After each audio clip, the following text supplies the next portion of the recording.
Kami putra dan putri Indonesia mengaku bertumpah darah yang satu, tanah air Indonesia. Kami putra dan putri Indonesia mengaku berbangsa yang satu, bangsa Indonesia. Kami putra dan putri Indonesia menjunjung bahasa persatuan, bahasa Indonesia. Ya, Assalamualaikum warahmatullahi wabarakatuh. Selamat siang, salam sejahtera untuk kita semua. Teman-teman podcast, bolo-bolo semua, khususnya bolo-bolo podcast JITC Surabaya. Kita bertemu lagi bersama siapa ya? Siapa yo? Ya bersama Cak Pras dong. Bersama Cak Pras yang lama tidak mengudara, lama tidak bertemu, lama tidak berjumpa teman rekan-rekan semua, bolo-bolo semua. Nah, pada kesempatan yang berbahagia ini Cak Pras sedikit menyampaikan sesuatu yang cukup memberikan harapan ke depan, khususnya terhadap bangsa dan negara Indonesia. Ketahui bersama bahwa pundak kemajuan bangsa, kemajuan sesuatu negara itu ada di pundaknya para pemuda-pemuda kita, ya, para penerus-penerus bangsa kita, kader-kader bangsa kita. Nah, pada kesempatan yang berbahagia ini, kebetulan pada saat hari ini juga kita memperingati Hari Sumpah Pemuda yang ke-97. Ya, tentunya selamatlah pada rekan-rekan pemuda. Ini menjadi inspirasi bahwa sudah 97 tahun para pemuda-pemuda kita yang pada waktu itu saat perjuangan ini mempersatukan antara suku satu dengan suku yang lain.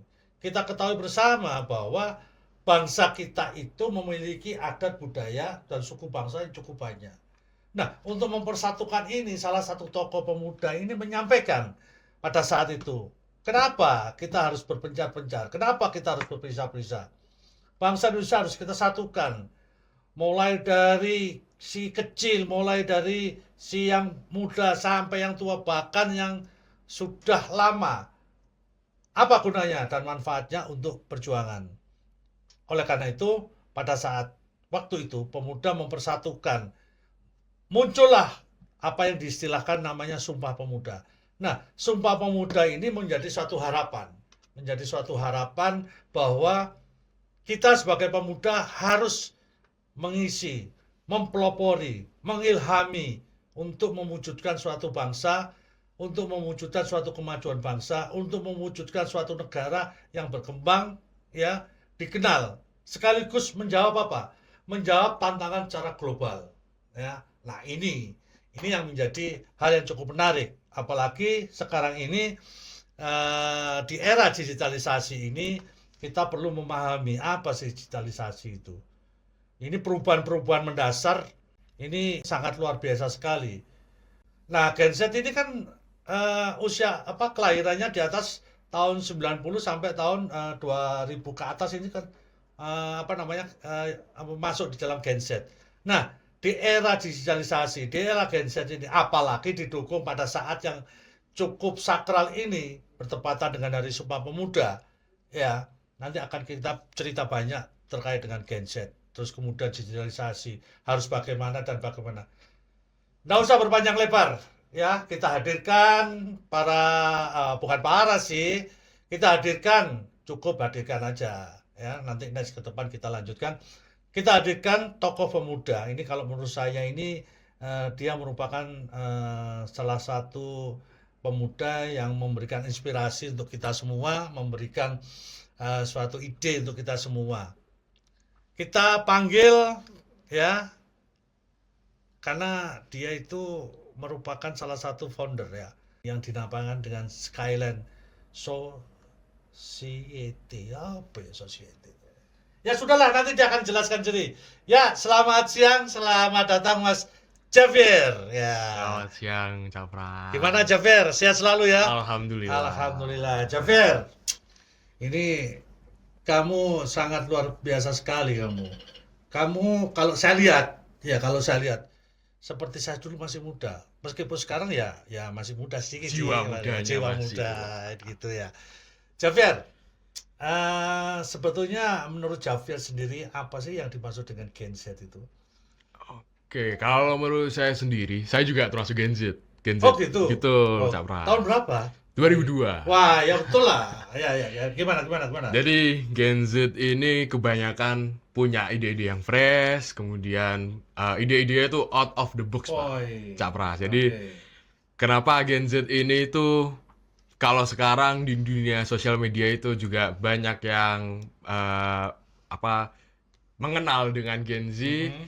itu karena ide-ide yang diberikan oleh Gen Z itu cukup Oke. fresh, terus juga mengikuti tren, bahkan Gen Z ini tuh bisa dibilang game changernya. Bus. Game changernya ini itu Javier, change itu apa sih? perubahan, Oh, Capras. perubahan. Saya nggak Jadi tahu sih. sebagai penggerak dan perubahan dari Oke, oke. masa yang Hmm. bisa dibilang dari zaman sebelumnya Ya, menjadi ya, ya. yang lebih digital, lebih lebih lebih apa ya capres ya lebih lebih maju lah, lebih ini. Jadi Gen Z ini itu emang dikenal dari teman-teman di sosial media yang viral-viral itu Hmm, hmm, diciptakan ya. itu juga ramenya dari Gen Z. Contohnya kayak Maca, terus beberapa hal yang emang dikagumi sama Gen Z yang FOMO-FOMO itu juga Oh, oke, contohnya oke. itu. Javier, tadi Javier memberikan secara singkat gambaran terkait dengan Gen Z. Tapi terus kemudian saya ingat apa yang disampaikan Javier tadi menyampaikan digitalisasi ya, digital ya. Betul, Cak Pras. Nah, kalau ini kita padukan Gen Z, kita padukan dengan era digitalisasi sekarang ini kurang lebih sekitar hampir 3 tahun terakhir ini ya kalau nggak salah ya, Ya, digitalisasi sudah mulai pesat pesat ya perkembangannya pesat perkembangannya. sekali. Bahkan kalau nggak salah apa ya, kalau orang-orang lama seperti saya ini sekarang tuh tinggal tombol gitu aja kan, Ya, ya betul ya aja ya. betul. Tinggal tombol semua sudah oke semua ya. Nah, oke. Sekarang kalau kalau tadi disampaikan Javier terkait dengan apa ide inovasi dan perubahan dan sebagainya. Nah, kalau kalau Gen Z ini kalau kita padukan di era digitalisasi, sebetulnya yang ke depan, yang diraih itu apa? Terus kemudian yang dituju apa? Untuk disandingkan di era digitalisasi, selanjutnya dikaitkan juga bahwa Sumpah Pemuda pada saat itu zamannya seperti itu. Nah, ini untuk menjawab tantangan globalnya melalui digitalisasi. Ini harus bagaimana Gen Z-nya? Monggo. Oke. Apalagi kalau jadi Gen Z ini tuh Capras. Hmm, Kalau hmm, kita hmm. ngomongin Gen Z lagi kembali itu punya beberapa ideasnya yang cukup fresh tadi. Ya. Terus juga tantangan globalnya kan apalagi sekarang dunia digital tuh sangat-sangat luas.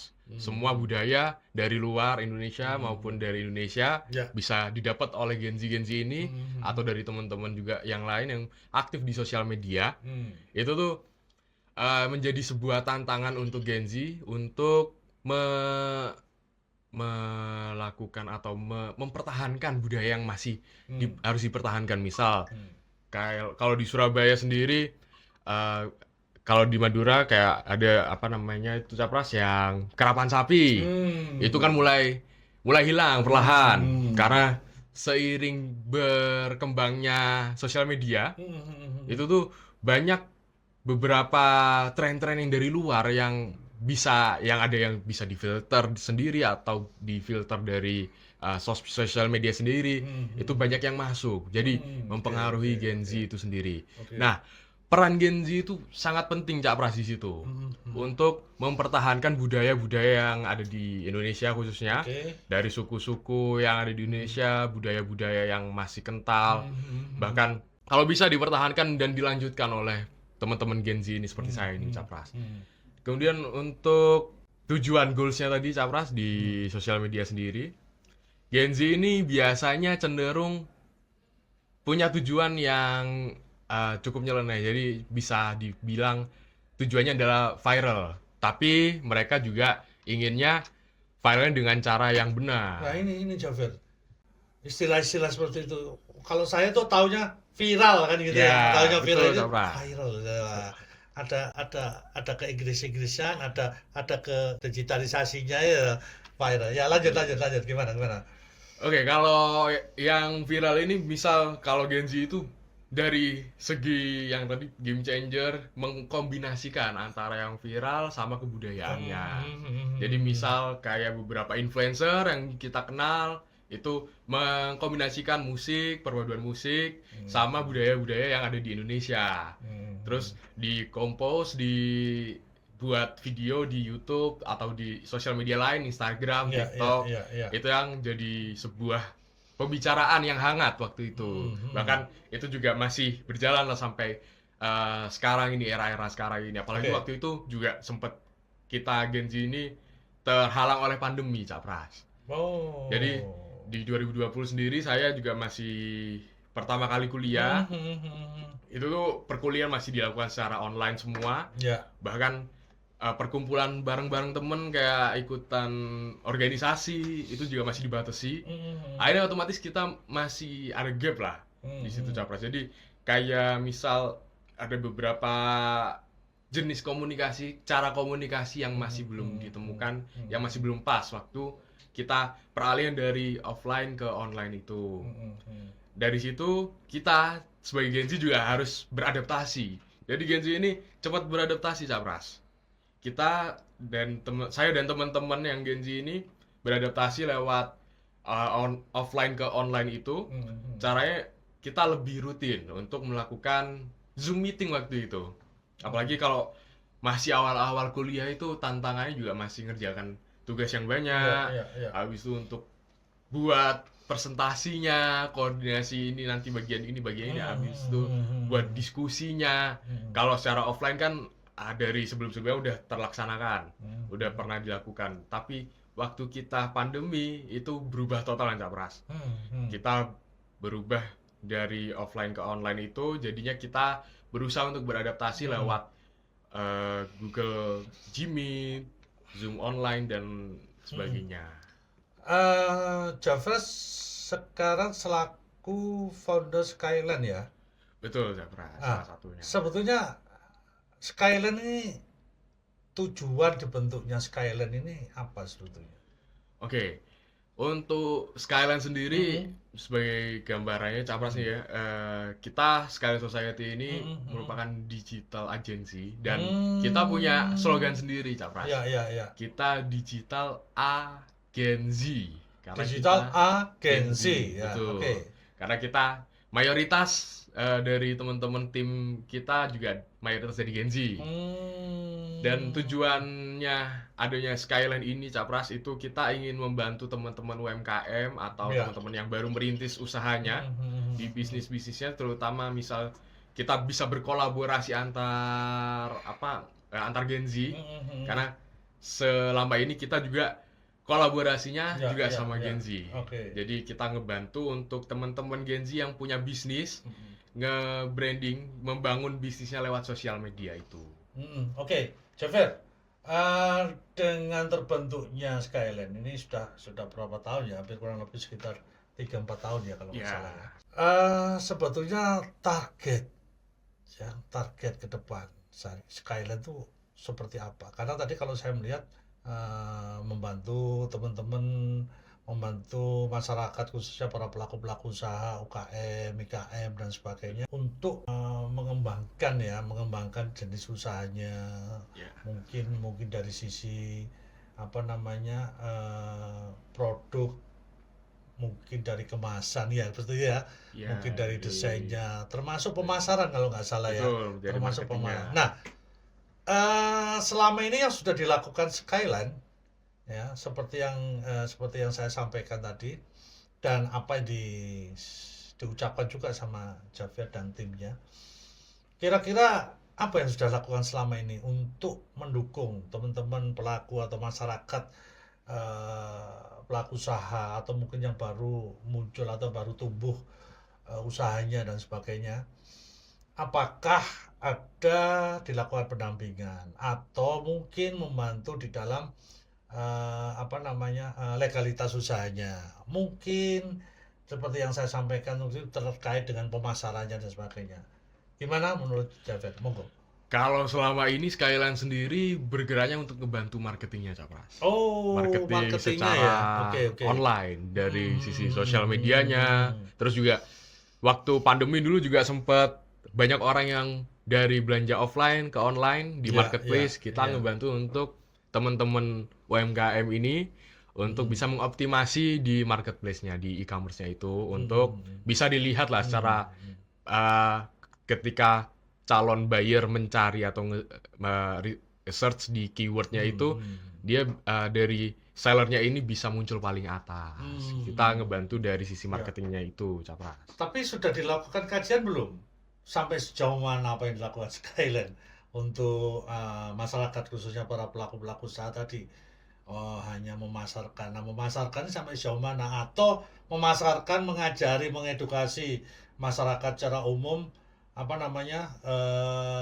Oh, kalau nanti kalau kita masukkan ke media sosial, kita masukkan Ya. ke apa digitalisasi, itu seperti ini. Atau setelah melakukan seperti itu, apakah dilanjutkan pendampingan sampai sejauh mana? Mungkin, wah sudah saya dapat pesanan sekian Mas Javier dan sebagainya. Oh, saya sudah dikenal di beberapa tempat khususnya di kota-kota besar di Indonesia misalnya.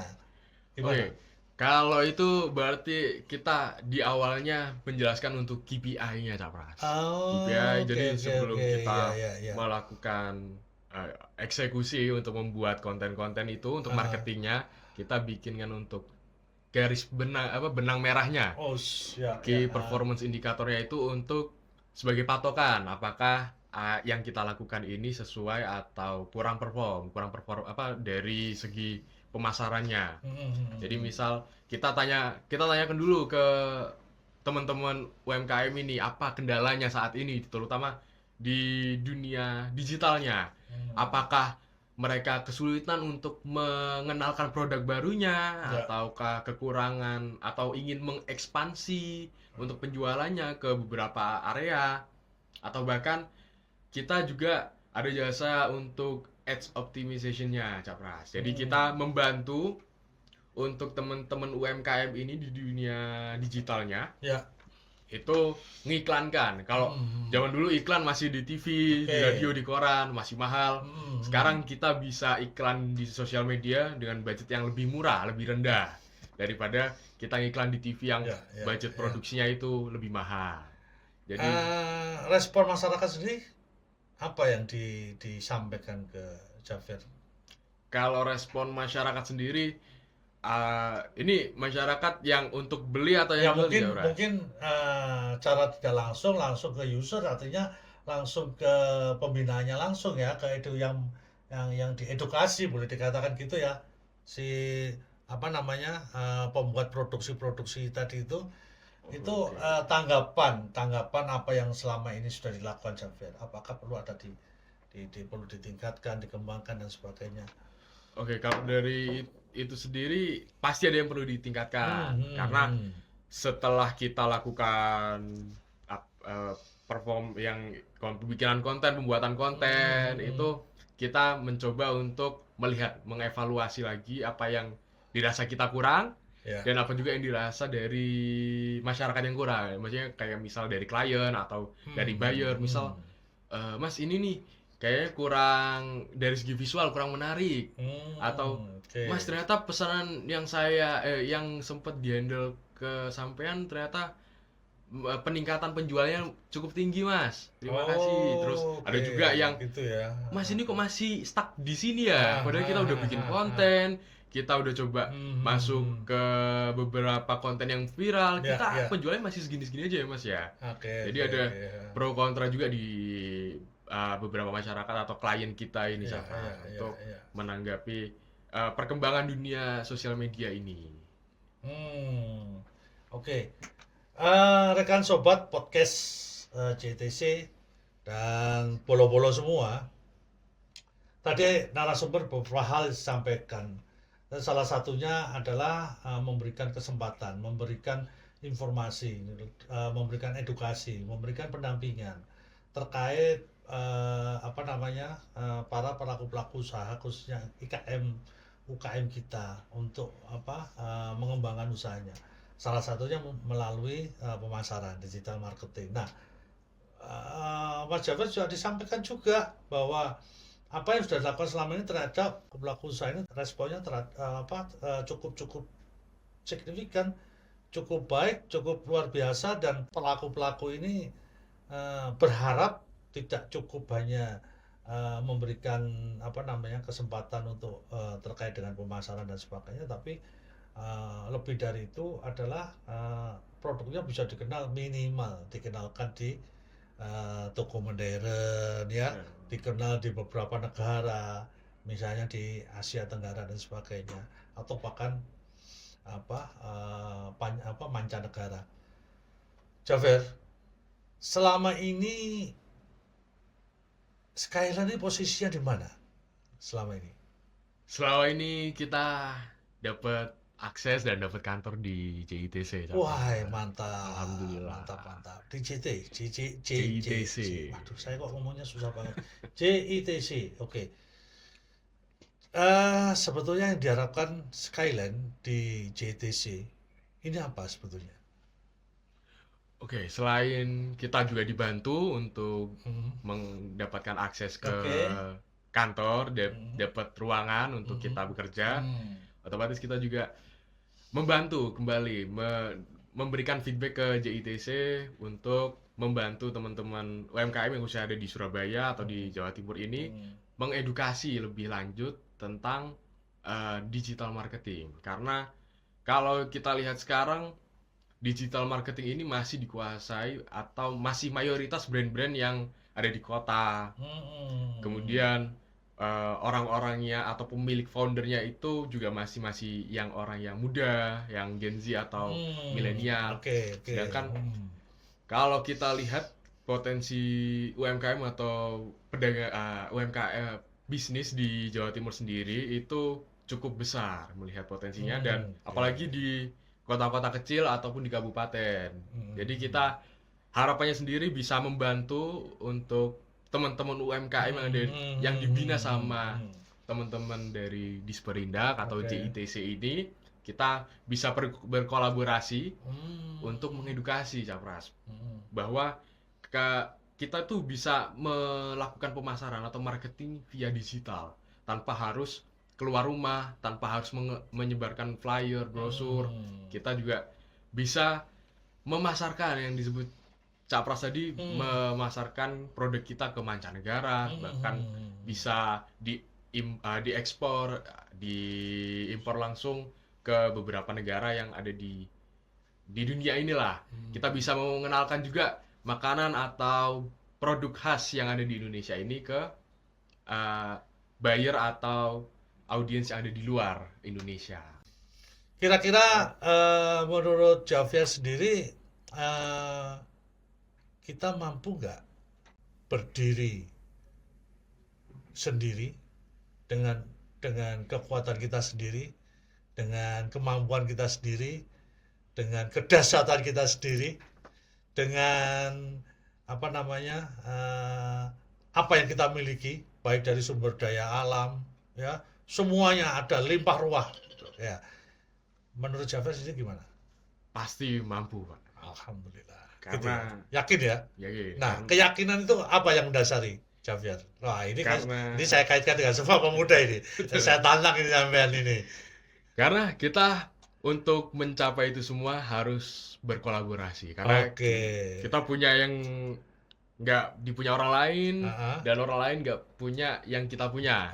Jadi di situ kita bisa berkolaborasi menjadi satu untuk mengembangkan lebih jauh lagi dengan mendirikan beberapa kolaborasi, kayak misal kerjasama dari segi kalau di UMKM sendiri di Sperindak atau di Dinas Koperasi, itu harapan kita sendiri juga kita ingin berkolaborasi dengan teman-teman yang ada di JITC lain khususnya, untuk atau bahkan kita berkolaborasi dengan pemerintahan sendiri untuk mengembangkan lagi, untuk menjadikan itu bisnis itu atau teman-teman UMKM ini bisa berdiri sendiri tanpa kita harus perlu mengambil sumber daya dari beberapa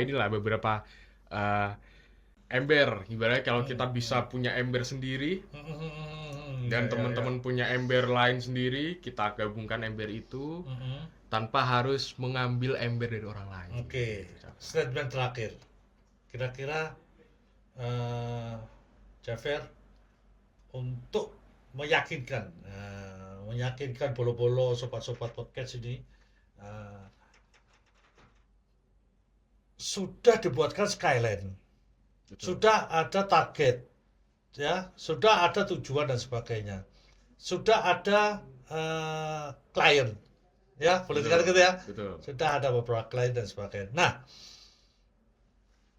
sekarang karena Skyline berada dan bergabung di JITC Surabaya, ya, next, ini harus diapakan ini, baik Skyline ataupun JITC harus diapakan ini ke depan ini, ya. Nah, gitu. Oke, kalau untuk sekalian sendiri otomatis kita kedepannya juga ingin berkembang juga Oke. dari Skyline sendiri maupun dari klien-klien yang kita handle, Capras. Jadi selain kita juga ngebantu klien-klien ini untuk mengenalkan produknya, tapi kita juga masih secara tidak langsung masih harus mengedukasi kayak bagaimana selanjutnya, apalagi kalau ngikutin tren di sosial media ini cukup berubah-ubah dan Ya. itu cukup dinamis, Sapra. Jadi sering berubah. Terus juga nanti akan ada beberapa hal yang perubahan-perubahan dari segi regulasi itu yang kita bantu ke teman-teman di klien untuk memahaminya. Terus untuk JITC sendiri, Capras, harapannya kita bisa mengenalkan JITC ke Surabaya khususnya di awal ini. Baru nanti ke Jawa Timur untuk menghadirkan teman-teman dari UMKM yang emang mau melakukan foto produk atau beberapa kegiatan untuk meeting itu di JITC. Dan ya kita sendiri di internal Skyline juga harapannya bisa mengenalkan JITC ini ke teman-teman Gen Z, ya teman-teman kita yang awalnya oh ternyata sering lewat sini tapi mereka nggak pernah ngeh kalau dari JITC. Makanya dari situ kita bantu juga dan harapannya bisa mengenalkan ke teman-teman terutama yang ada di kampus kita di UNER ini, karena kebetulan juga dekat juga Capras dari sini. Itu untuk bisa berkolaborasi ataupun menggunakan ruang yang ada di JITC ini untuk keperluan dan acara-acara mereka. Oke. Wah, mantap sekali, Jafer. Kurang lebih timnya ada berapa, Jafer, yang ada di Skyline ini? Kurang lebih kita sekarang ada 6, Capras. 6 gitu ya. Skyline. Oke. Ya, rekan sobat podcast bolo-bolo semua, khususnya JITC Surabaya. Kita ketahui bahwa era digitalisasi ini harus kita manfaatkan dengan maksimal. Satu, untuk para pelaku-pelaku usaha yang baru tumbuh, yang baru muncul, wirausaha dan sebagainya, untuk jenis usaha dan sebagainya. Salah satunya adalah untuk sebagai alat promosi, ya, melalui digital marketing, ya, boleh dikatakan gitu ya, melalui media sosial baik TikTok, Instagram, gitu ya, YouTube bahkan. Oke. Dan ini harus kita lakukan, kita update, ya. Betul. Secara kontinu kita update secara berkesinambungan. Karena apa? Karena produk kita dengan memperkenalkan sekarang maupun memperkenalkan besok lusa dan sebagainya, itu terkadang masyarakat secara umum melihatnya kok cuman itu terus sih, kok cuman itu tok dan sebagainya. Nah, ini harus ada ide, harus ada kreasi, betul ya? Betul. Harus ada inovasi dan sebagainya untuk mengembangkan dan meningkatkan, terutama di dalam sektor pemasaran. Kemudian yang kedua, salah satu terkait dengan pemasaran harus didukung pula dengan legalitas, betul ya? Betul. Nah, harus didukung dengan legalitas. Artinya apa? Artinya harus memiliki NIB, ya kan, nomor induk berusaha dan sebagainya, ya. Terus kemudian kalau mau masuk ke pasaran global, pasar modern sebenarnya harus memiliki barcode, kan gitu ya, betul ya. Harus makanan dan minuman harus ada halal dan sebagainya ya. Jadi banyak hal yang harus kita tata. Karena apa? Kalau itu tidak kita lakukan, ya kalau itu kita lakukan, ini kita akan tersisih dan kalah dengan persaingan. Betul. Betul ya? Apalagi di era globalisasi, era digitalisasi, era yang kebebasan dalam usaha ini, semua yang menentukan adalah para pembeli atau masyarakat secara umum gitu ya. Betul. Jadi apapun keinginan masyarakat harus kita hire, harus kita akomodir, harus kita lihat masyarakat hari ini bagaimana, besok lusa bagaimana dan sebagainya. Javier, selama di JTC tadi ya apa yang dilakukan? Kira-kira ada target gede atau target yang besar ya, untuk memberikan akses yang sangat luar biasa sekali, khususnya Skyline sendiri, baik dari sisi stakeholder, mungkin dari sisi BUMN maupun BUMD, atau dari sisi kebirokrasian pemerintah dan sebagainya, ataupun dari para pelaku-pelaku atau di sektor swasta lainnya. Gimana?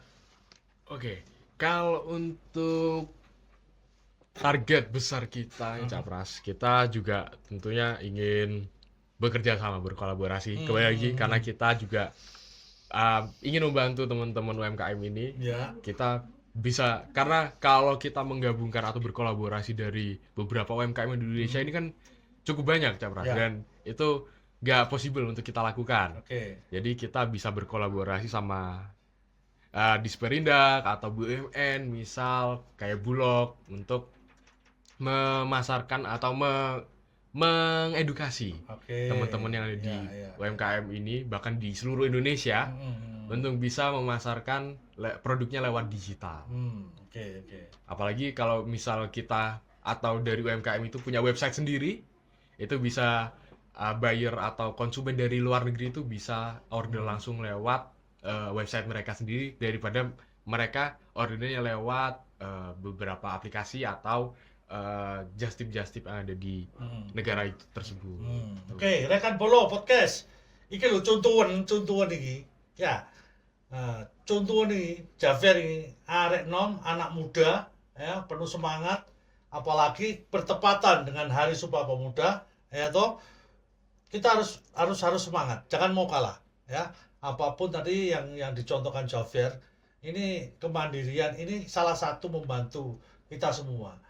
Ya, peran serta, dukungan pemerintah dan sebagainya. Salah satunya apa? Salah satunya mengurangi dampak pengangguran, betul ya? Betul. Nah, mengurangi dampak pengangguran. Ayo kita mandiri. Kita tunjukkan bahwa kita bisa. Ya.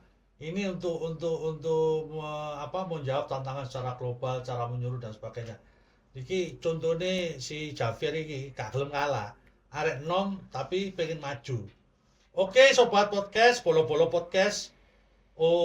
Apa yang sudah dilakukan selama ini dan hari ini, ya toh, apa yang sudah disampaikan oleh Javier, ayo kita dukung, ya, kita beri nyemangati, kita sebagai ilham, sebagai aspirasi buat kita semua untuk lebih berkembang, lebih maju, lebih meningkat, ya, dan dengan adanya Sumpah Pemuda ini kita meyakini, betul ya, Betul. Indonesia bisa dan Betul, bisa. harus bisa. Nah, kata-kata bisa dan bisa ini harus kita camkan mulai sekarang. Kenapa?